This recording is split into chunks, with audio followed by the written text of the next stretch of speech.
Ағайындар, ассалаумағалейкум, қалайсыздар?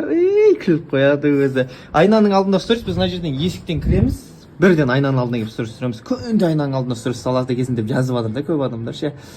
Сол студияға келдік, 14-де Евразиянасы қосылып болсын. Бүгін біраз шындықтың беті ашылатын сияқты. Ғалымжан телефонды қаяқтан алды, қандай ақша қалды, бүкіл дәлелді әкелдім, көрсетемін деп отыр. 14-де қосылып болсын. Мына теманы ше, бірақ ертерек жабу керек деп ойлаймын, иә. Негізі ата-анам да біртүрлі болып жүр, бүкіл халықта сен ғой алған, сен ғой ұрлықшы деген сияқты әңгімелер кетіп жатыр да. Бұл теманы ертерек жабу керек деп ойлаймын. Бірақ кінәлі адам жазасын алады. Кім болса да сұрысы бөлек болады мынаның ше. Ассалаумағалейкум. Аман есен жеттім.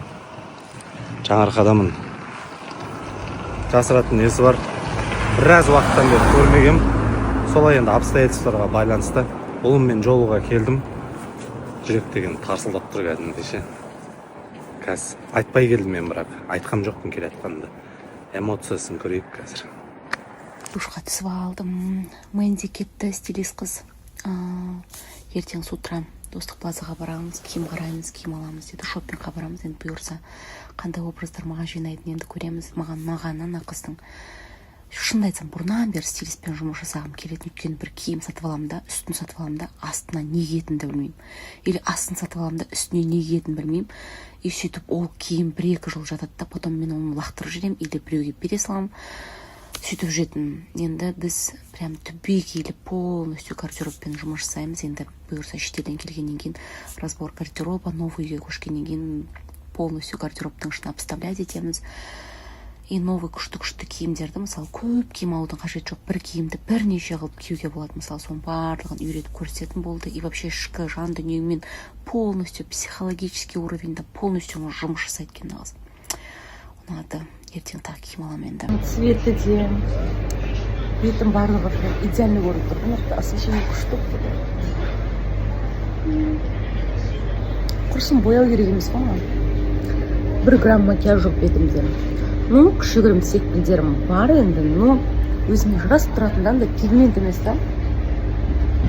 Алып тұрмыз өзіме. Стилистімді күтіп отырмын. Завтра кішіп. Стрелкаммен. Айча әдемін, иә мен? Өте әдемісің де. Өз-өзіме көзім тоймай отыр просто. Вот так вот выглядеть красиво, эффектно, даже просто бомж пати болып киінесам да әдемі тұрмын. Басым жуасың ба? Басым жуассам әдемі ғой мен. Алға айтпақшы. Басым жусам дос қекен ғой мен деп. Ал кетер кезде тақалғанда съемка жасаған жайым бар. Кіммен коллаборация деп ойлайсыздар? Бұйырса күтпеген жанмен коллаборация болайын деп жатыр. Қазір енді екінші локацияға барайын деп жатырмыз. Ал енді басқа сұрақтарыңыз болса, давайте сұрақтарыңызды жаудырыңыз. Баршаңызға Исаевтан жалынды сәлем.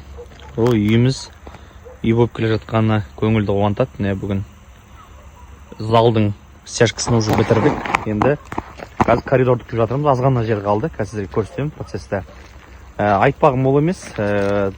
Кеше өздеріңіз білесіздер, тизан заказ берген болатынмын.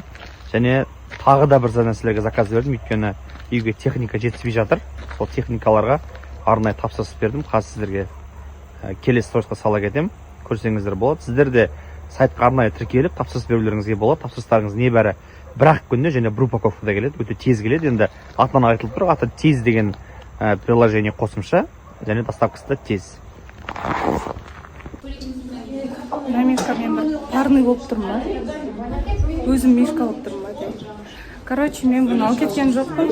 Лучше осы кісілердің арасында тұра берсін деп ойлап алып кеп қойған болатын. Сол үйге алып кететінде ойым жоқ. Так что ондай нәрселер жаза бермеңіздер. Бітірсек, ертең стяжка бітіреміз. Ертең өтеді, құдай қаласа осының бәрі. Ертең стяжканы полны бітіреміз да, ары күні жігіттер крышаны бұзады. Біз ертең Шырайлы Шымқалаға жолға шығып бара жатырмыз, өйткені 29 күні Шымкентте тойдамыз. Жігіттер 29-дан бастап крышаны бұзып бастай береді. Бүгін үйде осындай жұмыстар атқарылды. Үйіміз Аллаға шүкір, міне мына каркас уже құрып қойғанбыз. Енді бұйырса балқыштар үйдің крышасын бұзып, реттеп, мощный бір стилде крыша жабайық деп жатырмыз ағайын. Кеше балқаш үйде отырып сызды, бәрін мощный сызып қойды. Енді сол балқаштың сызғаны бойынша сол крышаны жабамыз. Маған өте қатты ұнады. Осы районда ондай крыша ешкімде жоқ. Сондай крыша бізде ғана болады. Единственный. Сол үшін бұйыртса оны сіздерге жұмыс біткен кезде көрсетем. Балқаш бұл крышаның нағыз маманы. Осы крыша саласында біраз жыл жұмыс істеген жігіт. Так что Құдай қаласа мен сіздерге ол жұмыстың нәтижесін көрсетем. Мына шестигранник бар, үшін бір ерекше стильде крыша болайын деп тұр. Кеше түнімен сызып, менің көңілімнен шығып, бәріміздің көңілімізден шығып, бұйыртса енді сол проектке ат басын бұрамыз, Алла қаласа. Лист алу керек біз барып, ол листті чемпионда келгеннен кейін алам. Пока жігіттердің бәрін шешіп, ағаштардың бәрін бұзып, қайттан құрып, реттегеннің өзі біраз уақыт алады. Сол үшін күтіңіздер, бұйырса барлық процестерді сіздерге салып отырам, бәрін сіздермен бөлісіп отырам. Бүгін осындай бір керемет жұмыстар атқарылды. Ал, аман болайық, біз қайттық. Ассалаумағалейкум баршаңызға. Мынау біздің Исаевқа кіре беріс жер. Мына жерде тағы да бір фундамент, мынандай үйлер жоқ еді ғой, негізі биыл үй қаптап кетті. Қалдарыңыз қалай? Жерден участоктамыз бүгін. Өйткені чистовой стяжканың 2 бөлмесі ғана қалды, коридор мен зал. Бүгін соны құямыз, Алла қаласа.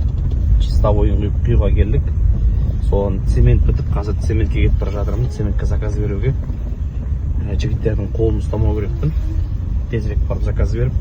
Бүгін бұйыртса осы зал мен коридорды бітті қылсақ, ертеңнен бастап жігіттер уже бұйыртса крышаны бұзып, жаңа крыша жабуға кіріседі, Алла қаласа.